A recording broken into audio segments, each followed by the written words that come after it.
On that night, the crown prince had fallen victim to an aphrodisiac. Just as he was on the verge of humiliation before the crowd, I pulled him into a chamber and became his antidote. He wished to see my face clearly, so that one day he could openly come to propose marriage and make me his principal consort. But I had already blown out the candle, grasped his hand, and personally carved a camellia flower on my waist, never letting him see my features. All because, in my previous life, I had strolled through the garden with my elder sister when we chanced upon the crown prince in the throes of the drug. He said he had been framed by vile schemers.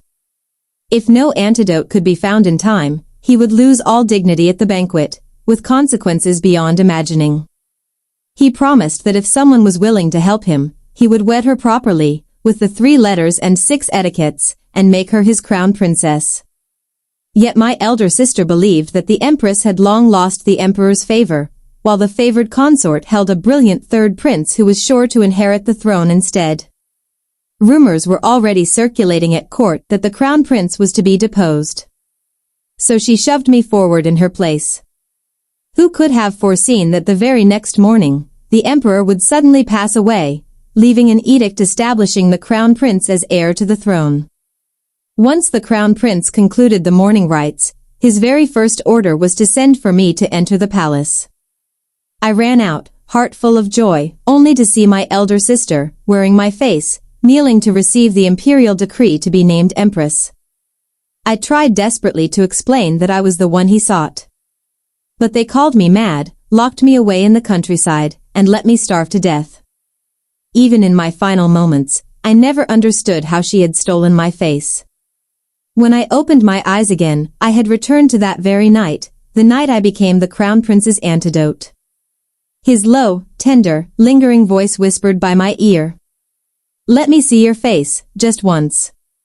In days to come, I shall wed you in proper form as my principal consort." Feeling his feverish warmth, I instantly realized I had been reborn.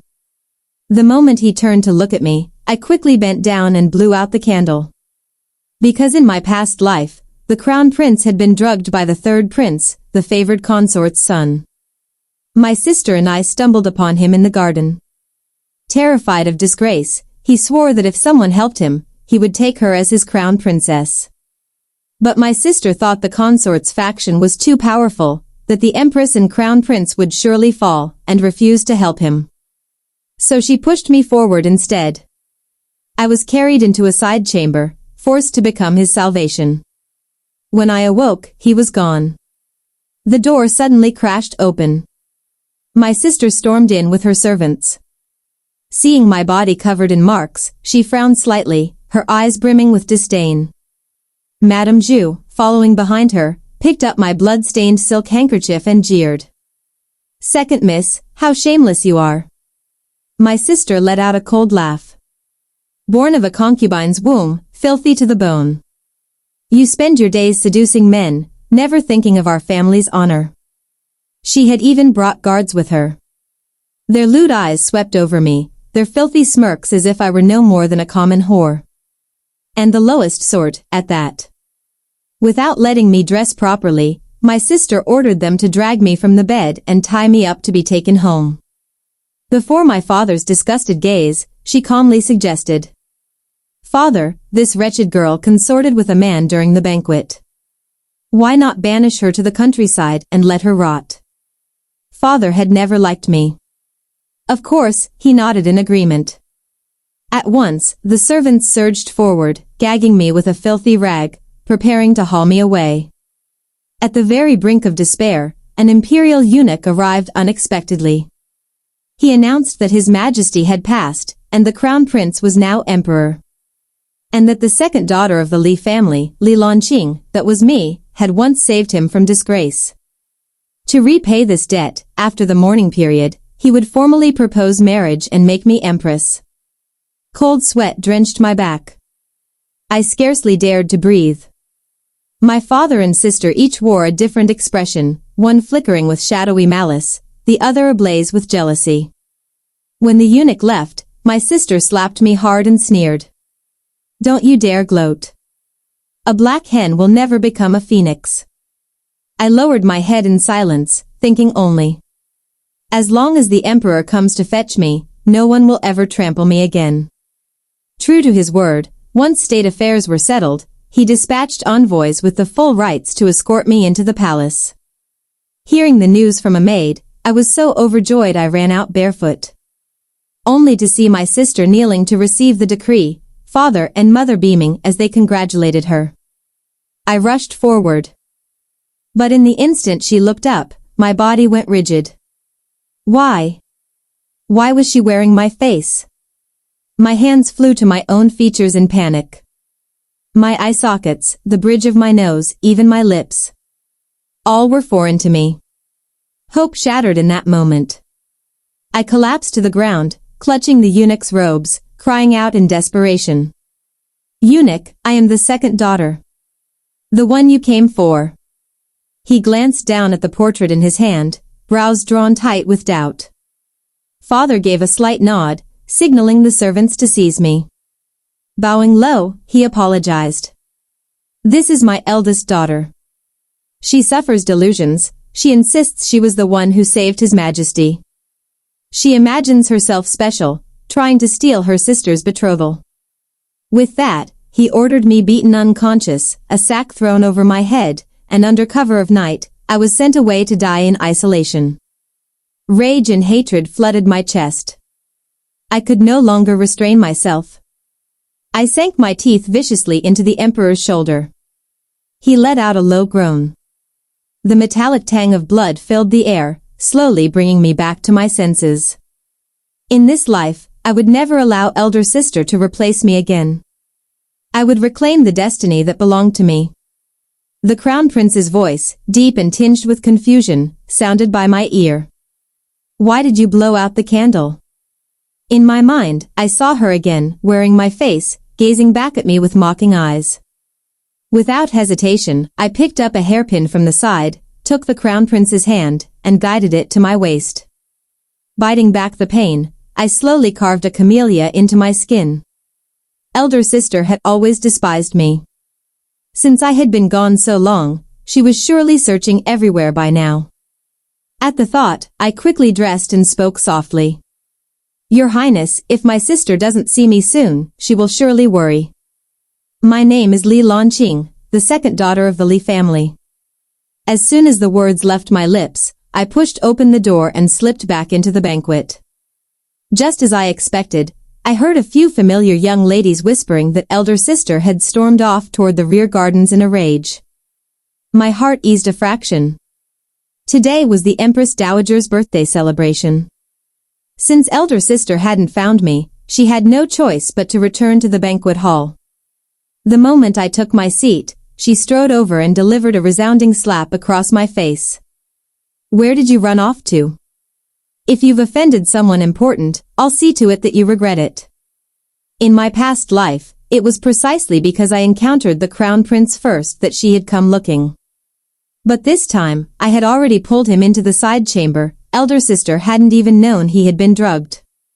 Between them, there would be no connection at all. Yet, for reasons I couldn't name, a vague unease still churned in my chest. Our father held a low rank, so our seats were at the far end of the banquet. No one paid any mind to the commotion here. I kept silent, which only fueled her fury.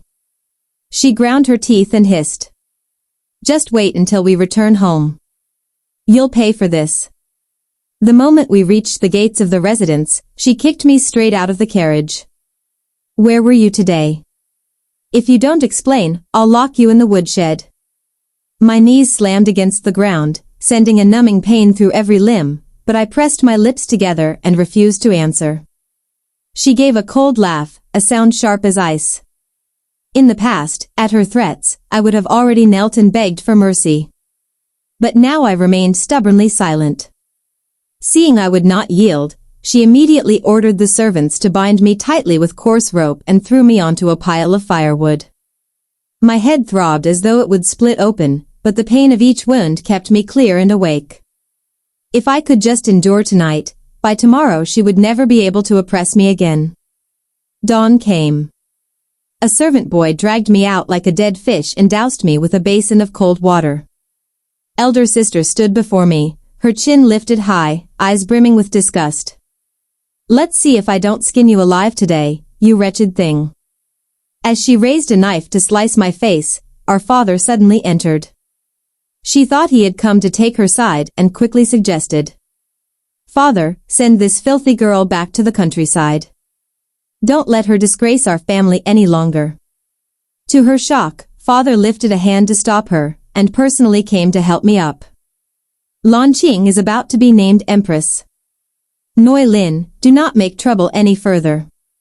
Her eyes went wide. She shrieked as if she could not believe her ears. Her. How could it be? Father calmly recounted the chain of events. Elder sister clenched her teeth so hard I thought they might shatter. She stomped her foot in fury. Why should such fortune fall upon you? An empress. You're just the daughter of a concubine, a low-born wretch, how dare you presume to be worthy? But to my surprise, father did not grow angry. Instead, he gave a gentle smile, reaching to pat her hand. This is your sister's destiny. We are all one family. We should be happy for her. Watching the bright smile spread across father's face, my heart turned to ice. No. Something was very wrong. He leaned close and whispered something in her ear. At once, her rage vanished, replaced by a curious gleam in her eyes. She began studying my face intently from top to bottom. Then she curved her lips into a smile, took my arm, and personally led me back to my room. From that day on, every time we met, elder sister wore a warm, gentle expression. But the softer her manner, the harder my heart pounded. Everything she gave me, I left untouched. Whether pastries or new gowns, I never laid a single finger on them. Tanhua, puzzled, finally asked, Miss, isn't eldest miss trying to win your favor? Soon, you'll be the most noble woman in the land. I did not answer. Silently, I took the precious powder case she had gifted me and buried it beneath the camellias in the garden. Because I remembered all too well, in my past life, she had also come bearing gifts, saying she wished to atone. At the time, I believed her change of heart, thought she was sincere in her regret. But now, looking back, I knew that odd kindness must have held some hidden scheme. To test them, I lightly covered the scar on my forehead with powder and walked calmly to the front hall for breakfast. Sure enough, when they saw how the wound had faded, father and elder sister exchanged a long look, then both smiled faintly, as if sharing some secret. I could only laugh coldly inside. Did they truly believe I was still the gullible fool of my previous life? Soon came the day the imperial decree was to be announced. My hands were clenched so tight my palms were slick with sweat, though outwardly I forced myself to remain composed.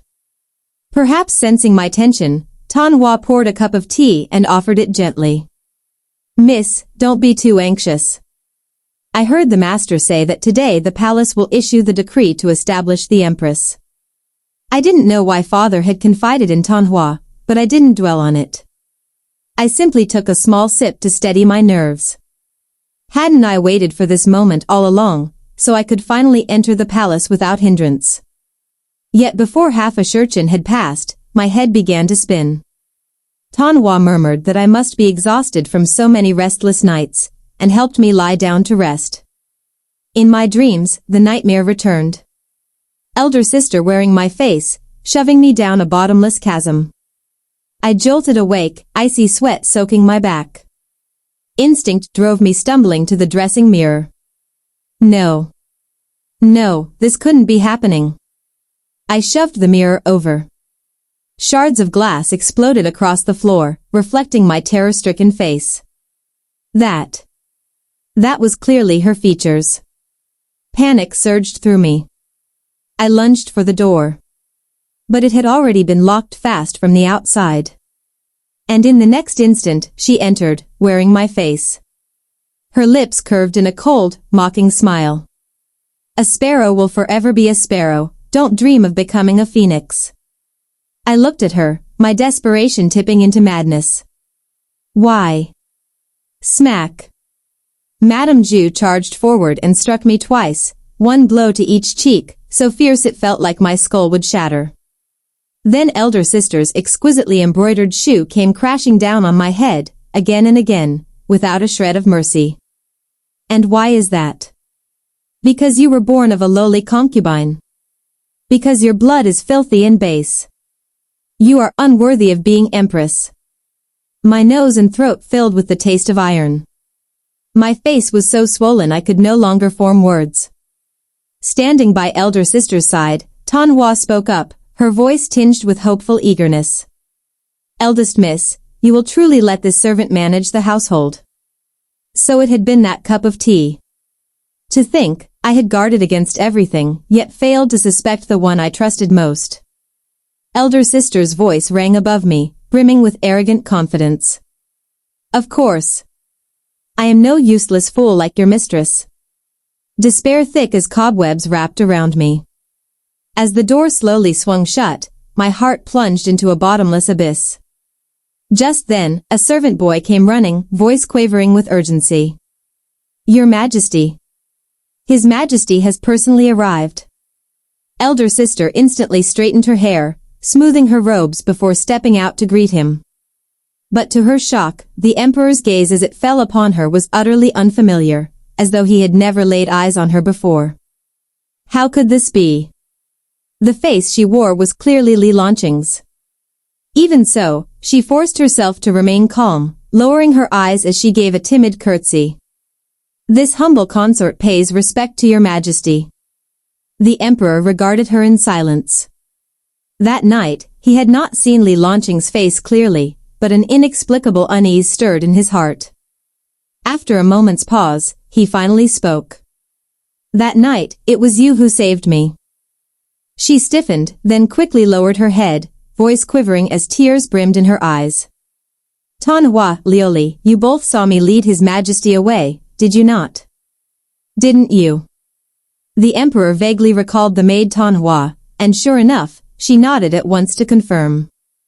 Yet there had been a flicker of guilt in her eyes. Elder sister immediately urged the Emperor to summon the eunuchs and guards from that night. It was this lady who guided His Majesty away, we all remember it clearly.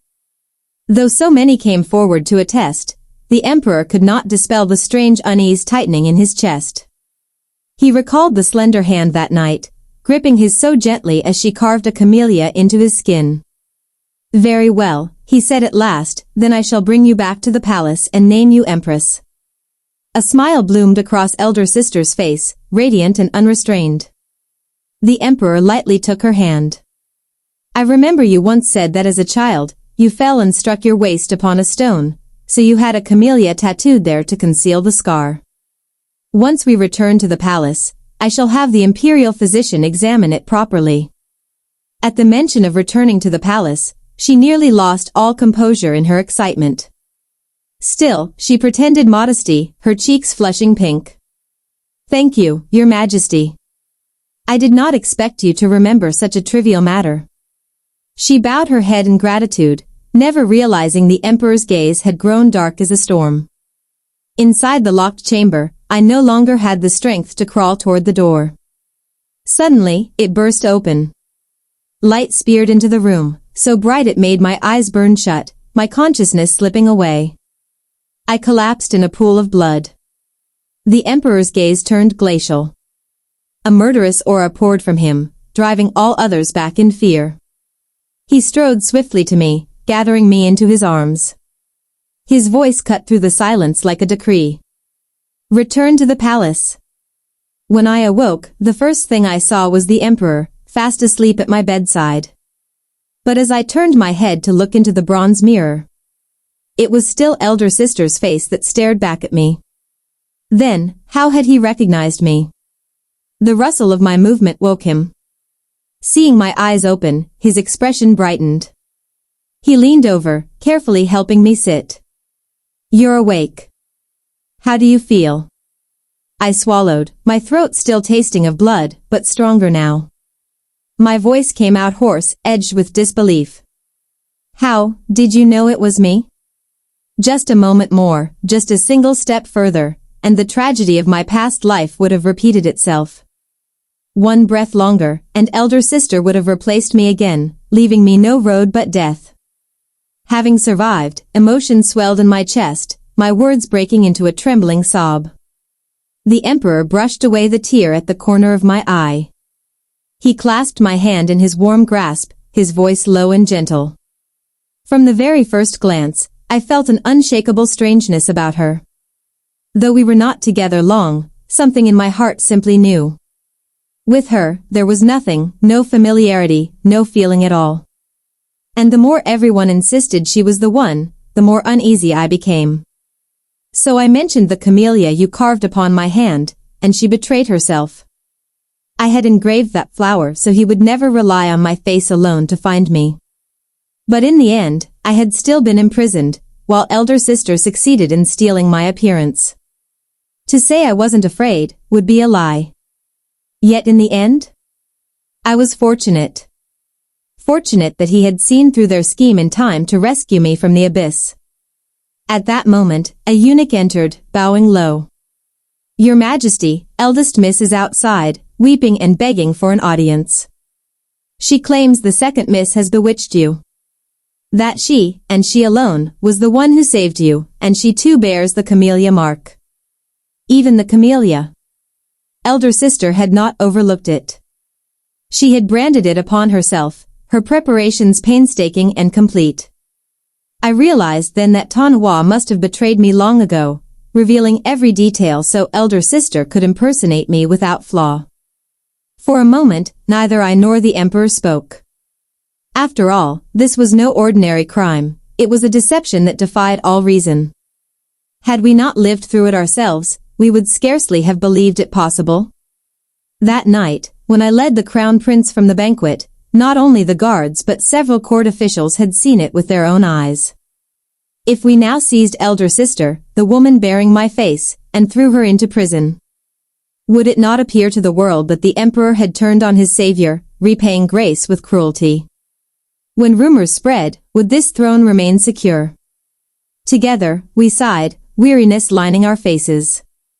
Noticing our gloom, the eunuch hesitated, then steeled himself and said, "Your Majesty, if I may, there is word of a witch in Jiangnan. She is known to resolve matters beyond mortal understanding. Only." He glanced down, voice dropping. The late emperor once perished after consuming an elixir peddled by a charlatan. I did not dare suggest inviting the witch into the palace.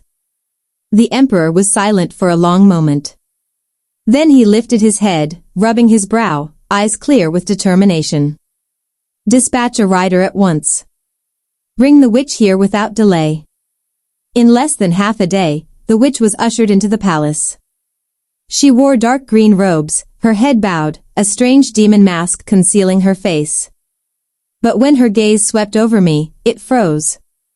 She stared unblinking, voice soft as drifting mist, yet echoing through the hall with uncanny resonance. "Young lady, this face of yours. I fear it does not belong to you." Before entering the palace, none of the envoys or guards had explained the true purpose of summoning the witch. Yet with just a single glance, she had seen through everything. The emperor could not help casting her a look of genuine admiration. Because of what had happened to the late emperor, he had always harbored a deep distaste for the dark arts and witchcraft. But if someone truly possessed such ability, he would never hesitate to offer praise. Hearing her words, I began trembling uncontrollably with hope. Sensing my turmoil, the emperor gently patted my hand, then closed his warm palm firmly over mine. His hand was steady and reassuring, while my fingertips remained ice-cold. I did not wish to spend the rest of my life imprisoned in elder sister's stolen face.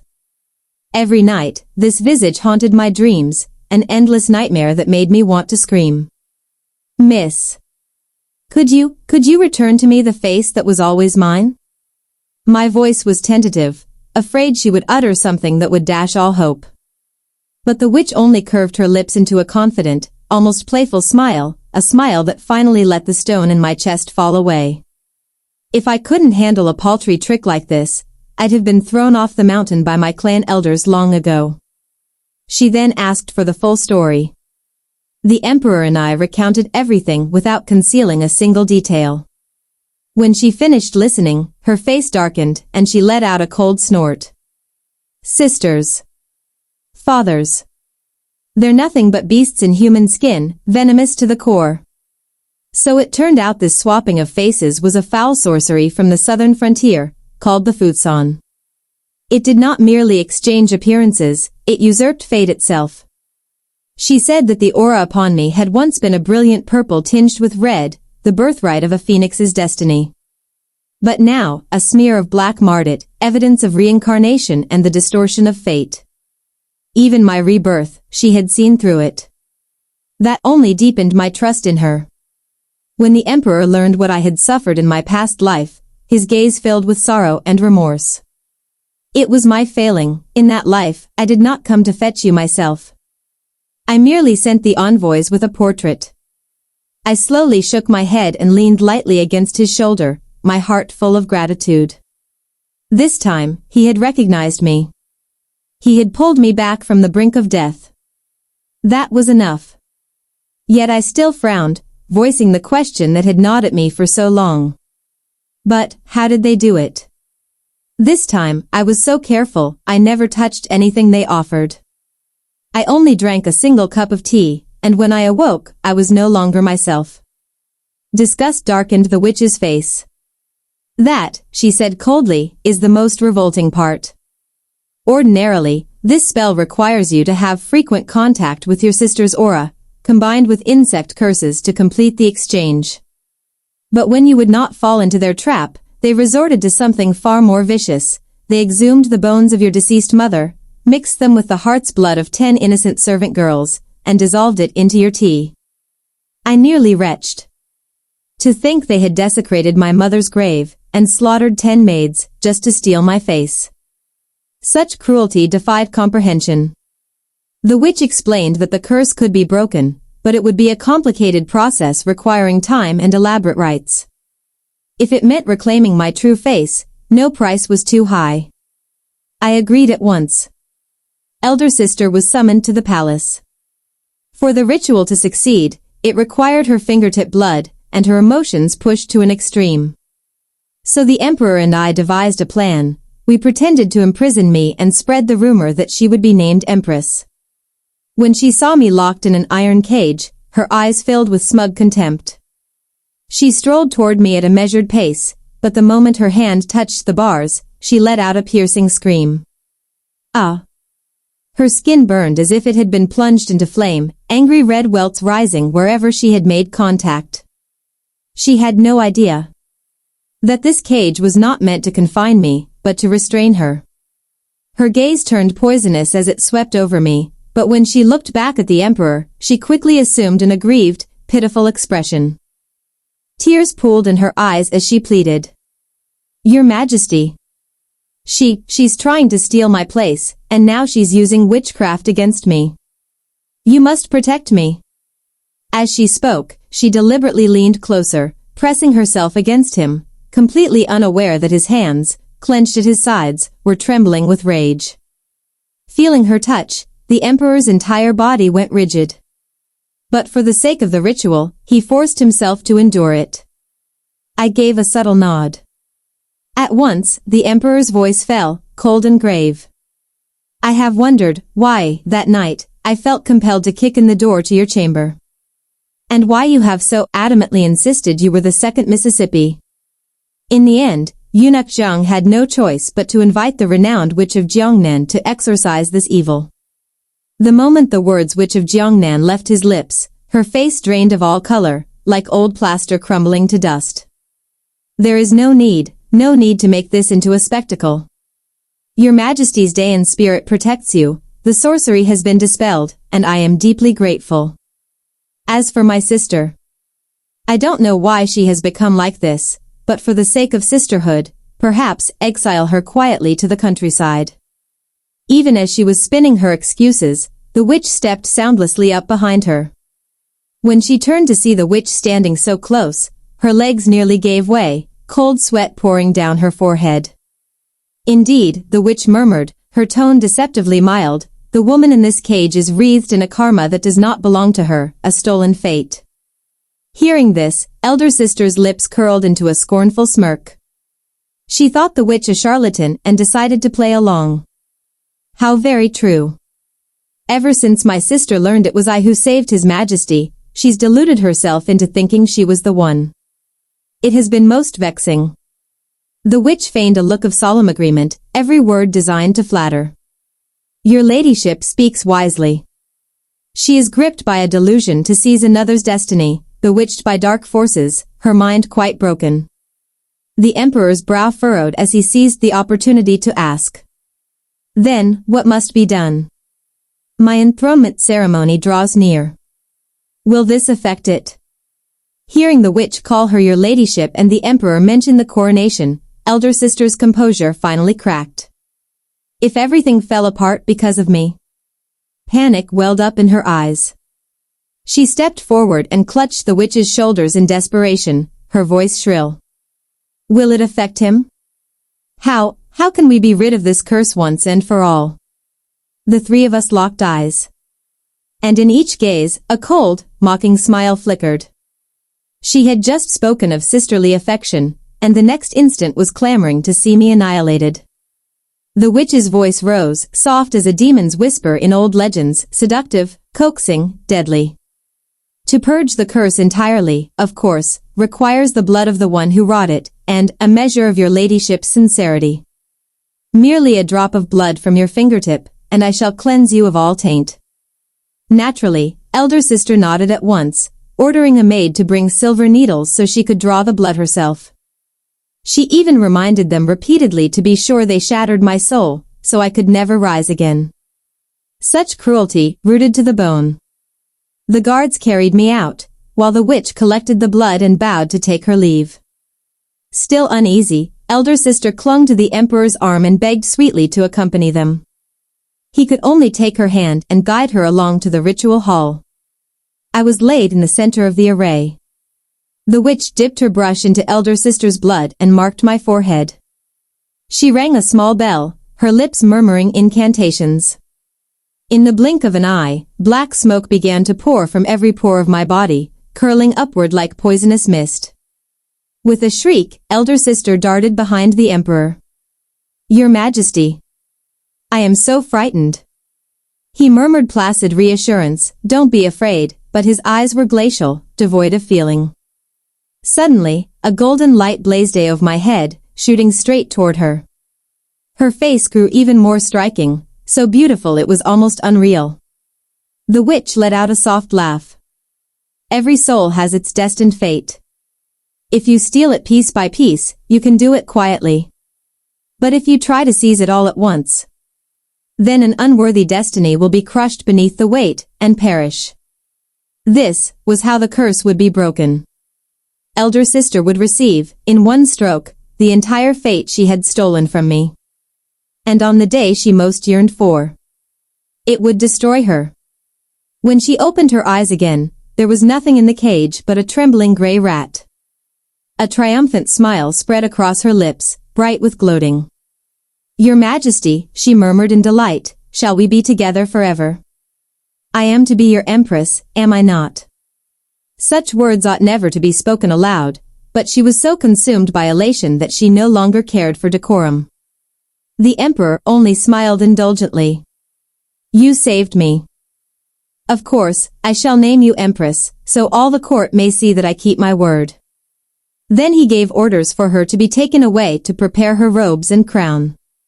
She walked off beaming, unable to stop smiling. Only then did I step slowly from the shadows. The emperor took my hand, his eyes warm. Forgive me. You must suffer this indignity a little longer. I smiled back softly. It is no indignity. I am already happier than I ever dreamed. We exchanged a long, quiet look. 2 lifetimes, and at last, I had found the one who saw me. In the days that followed, because she had stolen my fate, elder sister knew nothing but smooth success. To complete the deception, even my father was elevated to Grand Chancellor. Visitors flocked to our gates to congratulate them. Their family held their heads so high it was as if their necks would snap, and even the Li household servants dared to drag village girls off the streets in broad daylight. Having seized my destiny, elder sister truly believed herself the heaven-sent Phoenix Empress, fated to ascend the highest throne. She grew lax, her servants ran wild, and complaints against the Li household piled high on the emperor's desk. Yet he did nothing, only overseeing every detail of the coronation preparations. Because that coronation had to be magnificent. Perfect. Elder sister believed I was no more than the gray rat in her cage. She did not kill me outright. Instead, she amused herself by locking me in with her cat. Watching as the beast tormented the rat to the brink of death, then carrying it out, then tossing it back again, over and over. When the day comes and you watch me, in your own face, ascend the throne, then I will personally send you to hell. After all, she said lightly, I want to give you a taste of the mortal joys you'll never have, to add to my good fortune. At last, the day of the imperial wedding dawned. But when she was brought her empress robes, she was startled to see they were nothing splendid. The phoenix crown bore only a single small pearl. In a rage, she struck a maid dead on the spot. How dare you insult me with this travesty? After today, the Ministry of Rites is finished. Outside, the eunuch's voice called urgently. Your ladyship, all the ministers await. His Majesty is growing impatient. Suppressing her fury, she finally emerged. When she saw the resplendent ceremonial hall, her anger melted into giddy satisfaction. She quickened her steps, reaching for the emperor's hand. Only for him to step back, letting her stumble and crash to the ground. Your Majesty, what are you doing? My father rushed forward, voice heavy with reproach. Is this how your Majesty repays my daughter, the one who saved your life? The emperor regarded him coolly, his voice filled with scorn. Grand Chancellorly, look carefully. Is this truly the daughter who saved me? Elder sister lifted her face. Father looked down, and the two of them froze in horror. Her features had reverted to her own, but grotesque dark lines crept over her skin, like scales. Perhaps father thought I was playing some cruel trick.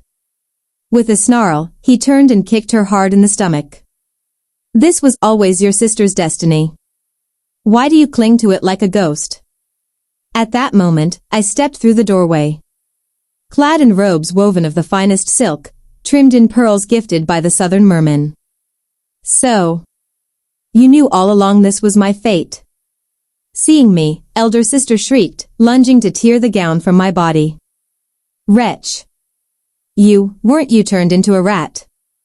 Why are you here to steal my throne? It was laughable. I struck her across the face. You know full well who stole from whom. In an instant, she began clawing at her own skin. It burns. Help me. Father. Chunks of flesh fell from her face. An eyeball tumbled to land at father's feet. Don't come near me. You are no daughter of mine. He staggered back, then dropped to his knees before the emperor, pleading. It is her fault. She plotted to take her sister's place. I was deceived. She told me Launching's face was already lost, that there was no turning back. I only wished to save one child. Pathetic words, cloaked in fatherly devotion. The very height of hypocrisy. When he saw I did not soften, he rose, seized a guard's sword, and without a moment's hesitation, drove it into elder sister's throat. Her head rolled across the marble steps, trailing a thin, dark line of blood. Her remaining eye stared up, wide in disbelief. That the father who had always doted on her had ended her life with his own hand. Not even in death could she close her eyes. I said nothing, only let my lips curl in a cold smile. If he had turned that sword on me, at least I could respect him for his honesty in choosing his favored child. But this... He loved no one but himself. A petty, craven man who valued nothing above his own safety. Seeing me smile, father felt a chill down his spine. In the next breath, he doubled over, clutching his belly in agony. All things returned to their source. He had chosen to help her steal my life. And so he bore the price. The sorcerer they hired had been tracked down, the hidden temple burned to ashes. Blood poured from father's nose, ears, eyes, mouth. The guards dragged him away and threw him to the starving wolves. As for me, I placed my hand in the emperor's. And together, we turned to face the kneeling court, every voice crying out. 10,000 years to His Majesty. 10,000 years to Her Majesty.